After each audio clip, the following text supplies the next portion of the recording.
बिस्मिल्लाहिर्रहमानिर्रहीम। अच्छा भी बच्चों, अब आपका MDH 501 का लेक्चर नंबर 4 है। रो रिडक्शन है and echelon forms. Row reduction का मतलब होता है कि आप जो हर रो के एलिमेंट है ना, उनका मैग्नीट्यूड कम करते चले जाएं और उसको एचलॉन फॉर्म में कन्वर्ट करें पहले, और उसके बाद रिड्यूस एचलॉन फॉर्म में, और फाइनली आप अपना जो सिस्टम ऑफ लीनियर इक्वेशंस है ना, उसका सोल्यूशन रिसीव कर पाएंगे। एचलॉन फॉर्म और रिड्यूस एचलॉन फॉर्म क्या होती है, डेफिनेशन इसकी लिखी है, लेकिन ये ज़्यादा बेहतर समझ आएगी कि अगर आपके सामने न्यूमेरिकल एग्जांपल हो। मसलन ये आपके पास नंबर उसने लिखा हुआ है 2 0 0 -3 1 2 -4 0 1 8 5/2। ये फर्स्ट रो है आपकी, ठीक है, R1 ये। इसके अंदर जो पहली पोजीशन होती है, ठीक है, उसको पिवट पोजीशन कहते हैं। उसके ऊपर जो भी एलिमेंट होगा वो पिवट एलिमेंट कहलाता है, लेकिन उसके लिए शर्त ये होती है कि वो नॉन ज़ीरो होना चाहिए, जिस तरह कि ये 2 है। ठीक हो गया। इसके नीचे जो हैं, ये पहली रो है इसके, और इस जिस रो के अंदर ये एलिमेंट है उसके नीचे कॉलम के अंदर भी एलिमेंट्स आपने देखने, वो ज़ीरो होने चाहिए। ठीक है। अब ये आपके पास क्या हो गया, ठीक है, पहली एलिमेंट जो है 2 है, इसके नीचे क्या है, दोनों ज़ीरो हैं। अब अगली रो के ऊपर आप आए, R2 के अंदर जो पहली नॉन ज़ीरो एंट्री है ना वो, ठीक है, इसके नीचे नहीं होनी चाहिए, इसकी राइट साइड भी होनी चाहिए, चाहे यहाँ हो चाहे यहाँ हो चाहे यहाँ हो। तो अब आप गौर से देखो, ये तो ज़ीरो है। अगली आपके पास नॉन ज़ीरो लीडिंग एंट्री जो है वो क्या है, 1 है। ठीक हो गया। अब इसके नीचे कॉलम में देखो, ज़ीरो मौजूद होने चाहिए, जो कि मौजूद है। इसके बाद आप आ जाएं R3 के ऊपर। R3 के अंदर जो पहली नॉन ज़ीरो एंट्री है वो 5/2 है। अब इससे नीचे तो नंबर ही कोई नहीं और, ठीक है, लिहाजा ये फॉर्म जब पूरी होती है तो इसको हम कहते हैं एचलॉन फॉर्म। ठीक हो गया। अब अगर आप इसकी डेफिनेशन पढ़ेंगे तो अब ये आपको आसानी से समझ आ जाएगा, ठीक है, कि हर रो के अंदर जो लीडिंग एंट्री है, ठीक है, उससे अगली रो में जो लीडिंग एंट्री है, ठीक है, वो बिल्कुल उसके नीचे नहीं होनी चाहिए, उसकी राइट साइड वाले कॉलम में होनी चाहिए। और जिस एंट्री को आपने ट्रेस किया है, ठीक है, as leading entry of the row, उसके नीचे बाकी जो है ना कॉलम के सारे एलिमेंट ज़ीरो होने चाहिए, जिस तरह इसके, इस तरह। तो इसको कहते हैं एचलॉन फॉर्म, ठीक है। और रिड्यूस एचलॉन क्या होती है, रिड्यूस एचलॉन फॉर्म ये होती है कि हर लीडिंग एंट्री जो है, ठीक है, वो आपके पास जिस रो के अंदर मौजूद है, ठीक है, उसके अलावा बाकी सारे एलिमेंट नीचे हों या ऊपर हों, वो ज़ीरो हों, और हर लीडिंग एंट्री 1 हो। जिस तरह ये है, जिस तरह ये है, इसके नीचे भी ज़ीरो, ऊपर भी ज़ीरो, तीसरी रो में ये है, इसके ऊपर सारे ज़ीरो। तो इसको हम क्या कहते हैं, रिड्यूस एचलॉन फॉर्म। अब मिसाल के तौर पर ये उसने आपको दिया हुआ है, ये पिवट पोजीशन और पिवट कॉलम की बात की गई है। पिवट पोजीशन क्या होती है, ठीक है, जिस तरह ये है, ठीक है, लेकिन यहाँ पर पिवट एलिमेंट के लिए ज़रूरी क्या है कि वो 1 हो, ठीक है। तो उसके लिए हमने क्या किया कि दो रोज़ को हमने इंटरचेंज कर लिया। ये 1 हमें नज़र आ रहा है ना इसके नीचे, ये किस रो में, चौथी रो में, ये ज़ीरो है ना, ये तो पहली रो के अंदर। हम इस 1 को यहाँ लाने के लिए क्या करते हैं, ये R4 और R1 को क्या कर देते हैं, इंटरचेंज कर देते हैं, क्यों। अब आपके पास ये जो एलिमेंट हो गया, ठीक है, ये पहली रो का लीडिंग एंट्री हो गई है, ठीक हो गया। तो ये आपके पास क्या हो गया है, ये पिवट पोजीशन बन गई और ये पिवट एलिमेंट है। क्लियर हो गई ये बात। अब हम इसको एचलॉन फॉर्म में कन्वर्ट करते हैं, तो पिवट एलिमेंट के नीचे सारे एलिमेंट क्या होने चाहिए, उस कॉलम के ज़ीरो होने चाहिए। तो वो ज़ीरो बनाने के लिए ये हम अमल 2 करते हैं, ये तो ज़ीरो आ जाएंगे। ठीक हो गया। इसके बाद अगला जो आपके पास पिवट एलिमेंट होगा वो 2 होगा, ठीक है, क्योंकि मैंने बताया था कि पिछली रो के नीचे नहीं आपको पिवट एलिमेंट मिलेगा, ठीक है, उसके साथ वाला जो कॉलम है उसके अंदर मिलेगा। तो ये 2 हो गया आपके पास। क्या नेक्स्ट पिवट एलिमेंट, और यही पिवट पोजीशन है, ठीक है, क्यों, क्योंकि ये नॉन ज़ीरो एलिमेंट है और आपके पास यही जो होगा कॉलम वो क्या होगा, पिवट कॉलम हो जाएगा।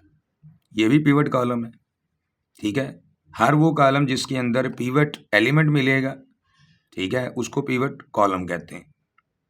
अब एचलॉन का कानून ये है कि जो आपका पिवट एलिमेंट है उसके नीचे जो है ना दोनों ज़ीरो होने चाहिए या तीनों ज़ीरो होने चाहिए।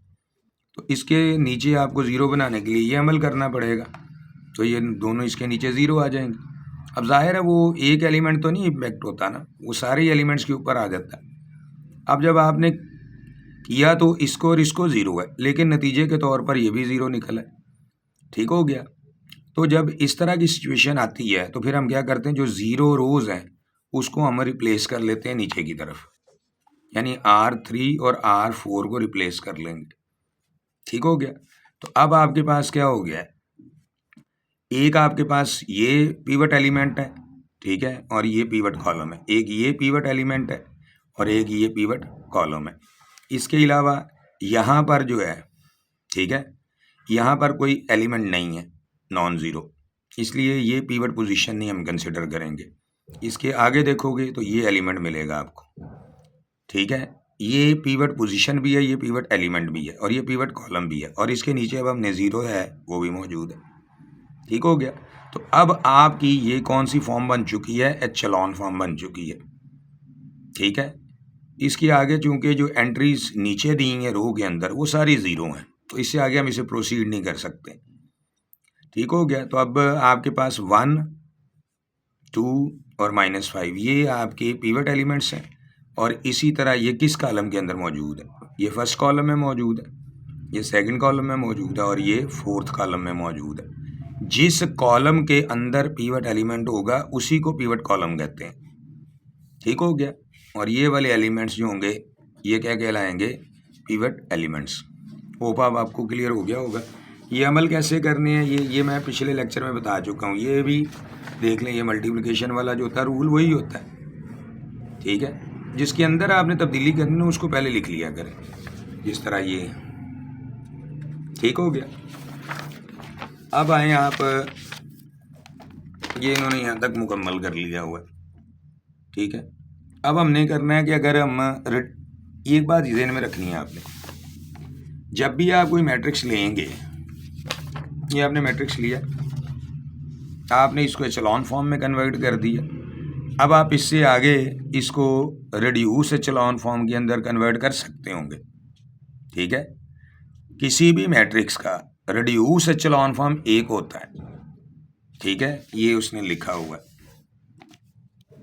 यूनिक, ठीक है।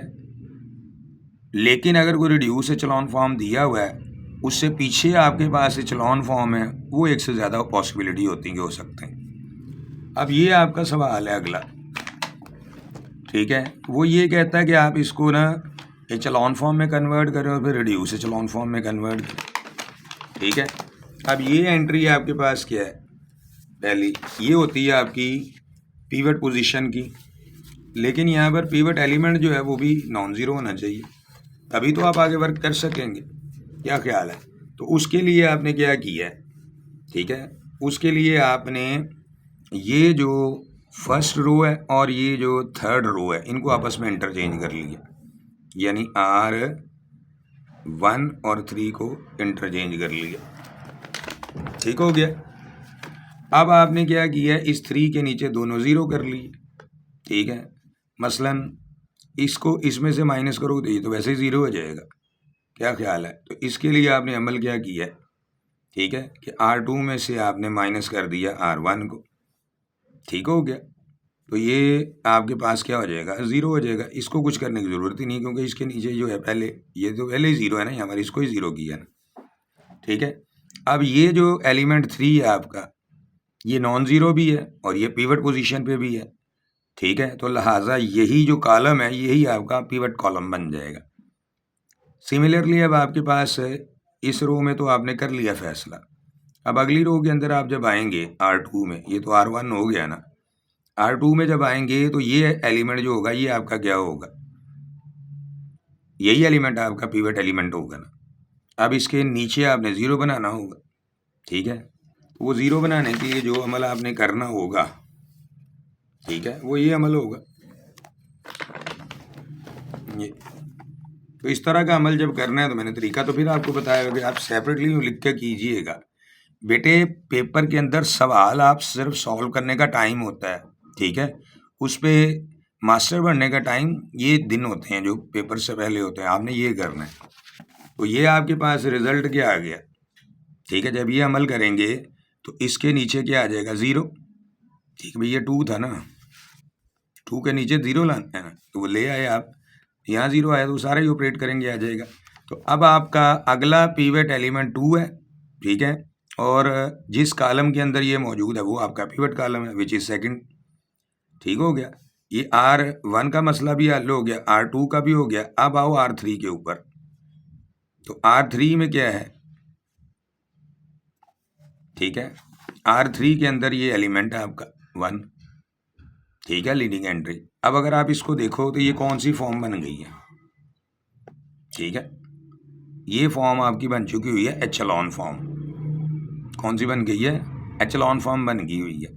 ये आपके पास अगली रो का नॉन जीरो एलिमेंट ये है, ठीक है। तो ये आपका पिवट एलिमेंट हुआ 1, लेकिन ये कॉलम कौन सा है, ये 5वां कॉलम है, 1 2 3 4 5।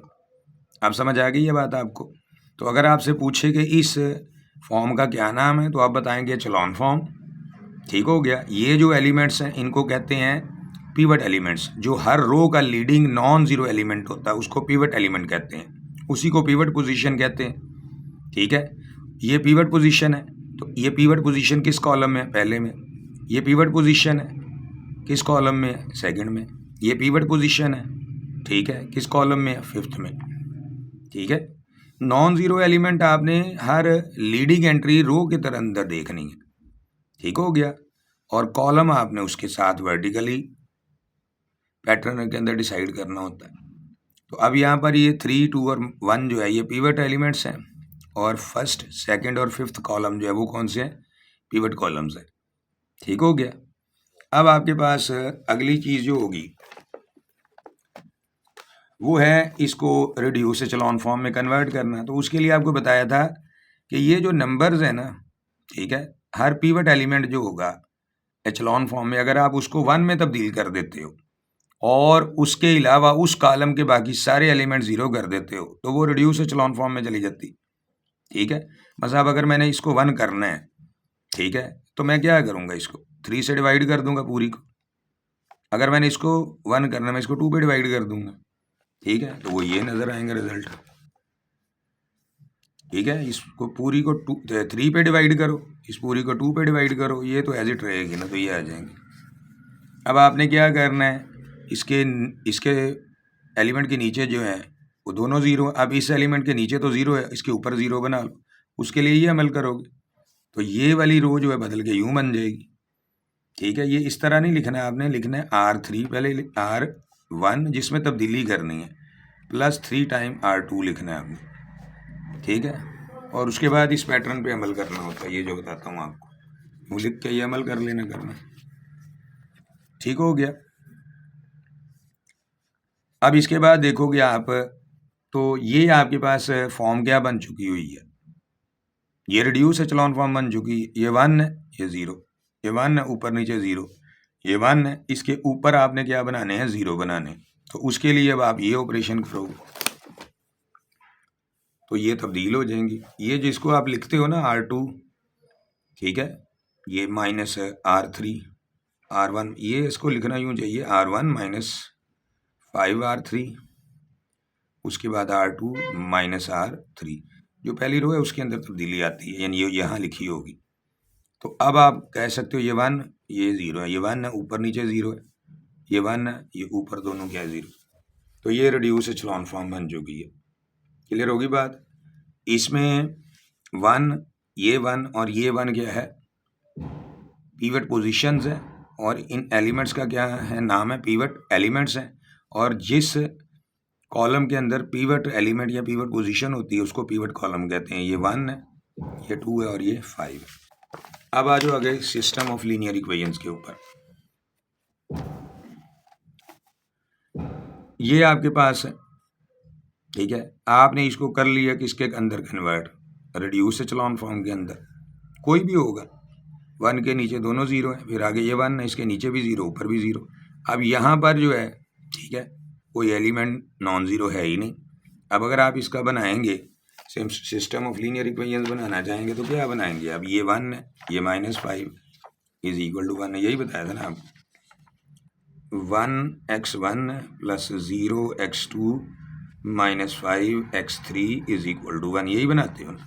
फिर ये क्या था, 0x1 plus 1x2 plus 1x3 is equal to 4। इसी तरह ये आ जाएगा 0x1 plus 0x2 plus 0x3 is equal to 0।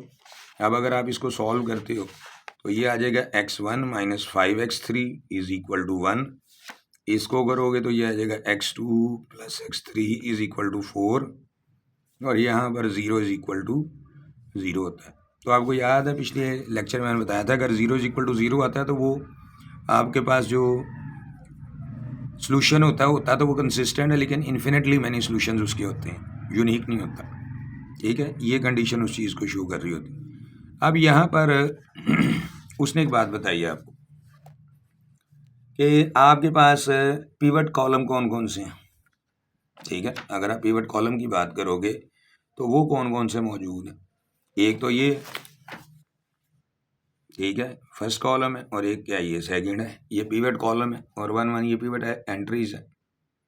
हो गई बात क्लियर, ठीक है। तो अब आपने क्या करना है, जो पिवट कॉलम है और पिवट एलिमेंट्स हैं, ठीक है, उसका बहुत ज़रूरी होता है आपकी मालूमात में होना। अब पिवट कॉलम क्यों इम्पोर्टेंट है, क्योंकि जो कॉलम आपका पिवट कॉलम होगा वहीं से आपको बेसिक वेरिएबल्स का पता चलेगा। ये पहला कॉलम जो है, ठीक है, ये पिवट कॉलम है, और उसके बाद दूसरा कॉलम जो वो पिवट है। इट मीन कि x1 और x2 यानी जो पिवट कॉलम नंबर 1 है या पिवट कॉलम नंबर 2 है, उसके अंदर जो वेरिएबल्स हैं उसको कहते हैं x1 x2, वो आपके बेसिक वेरिएबल्स होते हैं। ठीक हो गया, बात फिर धुन लो। पिवट कॉलम कौन सा है, 1 है, और ये कौन सा है, 2। ये दोनों पिवट कॉलम्स हैं, इसीलिए x1 और x2 क्या होंगे, बेसिक वेरिएबल्स होंगे, और x3 जो होगा वो फ्री वेरिएबल होगा, ठीक है। इसका मतलब क्या होता है कि x3 एक फ्री वेरिएबल है, तो आपने बाकी दोनों वेरिएबल्स को इसकी टर्म के अंदर एक्सप्लेन करना होता है। मसलन x1 बराबर हो जाएगा 1 प्लस 5x3, x2 बराबर हो जाएगा 4 माइनस x3, और x3 जो होता है वो एक फ्री वेरिएबल होता है। आप उसको t का नाम दे लो, वो फ्री है। इसमें कुछ जो मर्जी वैल्यू पुट करते जाओगे, t की इन्फिनिट वैल्यूज पुट करोगे, इधर इन्फिनिट नंबर्स पुट करोगे तो इन्फिनिट आंसर आ जाएंगे। मिसाल के तौर पर t की वैल्यू उसने क्या की है 0, तो 0 पुट करोगे, इधर 0 करोगे तो 1 रह जाएगा, इधर करोगे 4 रह जाएगा, ये खुद 0 हो जाएगा। तो सोल्यूशन क्या बनेगा, 1 4 और 0, और यही उसने एक सपोजिशन ली हुई। तो सिमिलरली आपने क्या करना है, ये मैट्रिक्स है, इसको रिड्यूस एचेलॉन फॉर्म में चेंज कर लो, ठीक हो गया। ये रिड्यूस एचेलॉन फॉर्म में आ गया। अच्छा जी, ये आपके पास पहली रो के अंदर ये एलिमेंट क्या है, पिवट एलिमेंट, लिहाजा ये कॉलम कौन सा है, पिवट कॉलम होगा, जो कि फर्स्ट 1 है। अगला क्या आपके पास, अगली रो के अंदर पहला नॉन ज़ीरो एलिमेंट क्या है, यहाँ पर है 1, ठीक हो गया। तो ये पिवट एलिमेंट है, तो लिहाजा ये जो कॉलम होगा इसको क्या कहेंगे, पिवट कॉलम, जो कि थर्ड 1 है। तीसरी रो में आओगे तो पिवट एलिमेंट आपको यहाँ मिलता है, यही पिवट पोजीशन हो, यही पिवट एलिमेंट है, और ये कॉलम कौन सा है, 5वां। इसका मतलब पहला, तीसरा और 5वां, ठीक है, ये कौन से कॉलम है, पिवट कॉलम। इसीलिए यानी फर्स्ट, थर्ड और फिफ्थ पिवट कॉलम्स हैं, इसीलिए x1 x3 और x5 होंगे बेसिक वेरिएबल्स, और जो बाकी रह गए होंगे वो क्या होंगे, आपके फ्री वेरिएबल्स है, ठीक है। अब इसको, इस सारी को फिर इस शक्ल में लिख लो, जिस तरह ये मैंने लिखा हुआ है यहाँ पर, पहले इस तरह लिखा, फिर मैंने इस तरह लिखा। अब समझ आ गई है। तो बाकी जो आपके पास होंगे वो फ्री बेसिक वेरिएबल्स के अलावा कौन से होते हैं, फ्री वेरिएबल्स। दोबारा देख लो, ये आपके पास कॉलम जो है ये पिवट कॉलम है, फिर ये पिवट कॉलम है, फिर ये कौन सा है, फर्स्ट कॉलम है, ये थर्ड है, और ये क्या है, फिफ्थ है। तो सिमिलरली x1, x3 और x5 क्या होंगे, बेसिक वेरिएबल्स हो गए ना कॉलम के रेफरेंस, और बाकी जो होंगे वो फ्री वेरिएबल्स होंगे। x1, x3, x5 बेसिक है, बाकी बचे x2 और x4 वो क्या होंगे, फ्री वेरिएबल्स होंगे। तो फिर जितने भी आपके पास ये वाले वेरिएबल्स हैं, ठीक है, x2 और x4 के अलावा, ठीक है, उन वेरिएबल्स को लेफ्ट साइड पे रखा जाएगा बारी बारी, ठीक है, और बाकियों को उधर ट्रांसफ़र किया जाता है, ठीक है। यहाँ से x1 है, इनको राइट साइड पे ले जाओ, ठीक हो गया। और x2 तो फ्री वेरिएबल है, फिर यहाँ से x3 को इधर रहने दो, ये x4 वाला उधर चला जाएगा, और x4 जो होगा फ्री वेरिएबल, x5 की तो पहले ही वैल्यू है तो उसको यूँ लिखते हैं। फिर जब आपने x1 को इधर रहने दिया, बाकी दोनों को उधर ले गए, ठीक है, तो उसके नीचे इन दोनों में से देखो कौन सा वेरिएबल फ्री है, वो x2। इसी तरह ये आपके पास क्या है, x3 इधर रह गया, इस तरह बाकी भेज दिया, इसमें देखो कौन से ऐसा वेरिएबल जिसको हमने फ्री वेरिएबल का हुआ तो वो x4 है, बाकी ये, ठीक है। तो अब आपकी चॉइस है कि आप इसमें x2 की और x4 की वैल्यूज़ अपनी मर्ज़ी से चूज़ कर सकते हैं, ठीक है। मतलब आप x2 जो है उसको t का नाम दे दो 1 का, ठीक है, t1 का नाम दे दो, और x4 को t2 का नाम दे दो। अब इनकी वैल्यूज़ आप खुद फ़र्ज़ करो कि जो मर्ज़ी कर लो, ठीक है, चाहे बराबर ले लो या डिफरेंट ले लो, वही वैल्यूज़ आप इधर इधर पुट करोगे तो x1 और x3 के आंसर आएंगे, तो आपके पास, ठीक है, इन्फिनिट सॉल्यूशंस आना शुरू हो जाएंगे। हो गई बात क्लियर? तो ये आपके लिए पूरे का पूरा डिटेल कॉम्प्रिहेंसिव लेक्चर है। बाकी इसके अलावा जो इन्फॉर्मेशन मैं आप लोगों से शेयर कर देता हूँ कि क्योंकि ये अब BS मैथमेटिक्स का पूरा सिलेबस आप लोगों के लिए आ रहा है, तो जिन बच्चों ने फिर ये वेबसाइट है ये वाली, इसको लाजमी एक मरतबा विज़िट कर लीजिएगा। इसमें हर वो चीज़ है जो बच्चा ड्रीम करता है, ठीक है। इसके सारे फीचर्स आपको पता चल जाएंगे जब आप इसको विज़िट करेंगे। एक ये नंबर है और एक ये वाला नंबर है आपका, ये 4-5 लिखा और ये 4 है, ठीक है, ये एक ही नंबर है दोनों, ये अलग है, ठीक हो गया। तो आपको BS मैथमेटिक्स का पूरा सिलेबस इसके अंदर मिल जाएगा इंशाल्लाह ताला। बाकी फिर कोई प्रॉब्लम होते हैं तो वो चूँकि मैथमेटिक्स अब ज़ाहिर है बेटे, ये सारे न्यूमेरिकल तो नहीं मैं इस वीडियो के अंदर कर सकता, इसकी तो लेंथ बढ़ जाएगी, वो आपको खुद करने होते हैं।